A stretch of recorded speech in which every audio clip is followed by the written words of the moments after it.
மகரிஷி ஜோதிட ஆராய்ச்சி அறிவகம் மற்றும் பயிற்சி மையம் நடத்தும் 6 படை ஜோதிட திருவிழா. இளம் வயதில் ஜோதிடத்தின் மீது ஆர்வம் கொண்டு 20 வருடங்களாக ஆன்மீக பக்தி பாடல்கள் சேவை செய்து கொண்டு வந்திருக்கக்கூடிய மாமனிதர். பக்தி என்ற சொல்லுக்கு ராஜா சங்கர் என்ற பெயர் போனவர். ஒவ்வொரு நாளும் சிறந்த நாளாக அமைய ஆன்மீக ஜோதிடம் என்பது முக்கியம் என்று கொள்கை கொண்டவர். தான் பெற்ற கலை தன்னோடு இல்லாமல் மற்றவர்களுக்கும் கற்றுக் கொடுக்க வேண்டும் என்ற எண்ணம் சிந்தனை கொண்டவர். நிறைய மாணவர்களை உருவாக்கிய வல்லவர். அழகான பக்தி பாடல்களை தன்னுடைய இனிமையான குரலில் பாடியவர்.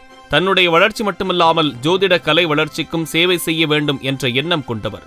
ஜோதிட வளர்ச்சிக்கு எப்பொழுதும் தன்னுடைய பங்களிப்பு இருக்கும் என்பதனை மன நிறைவோடு செய்யும் மகத்தான சேவை செய்து கொண்டு வரும் உயர் திரு ராஜாசங்கர் ஐயா அவர்களுக்கு ஜோதிட கலையரசன் என்ற விருதை கொடுப்பதில் மகரிஷி ஜோதிட ஆராய்ச்சி அறிவகம் பெருமை கொள்கிறது.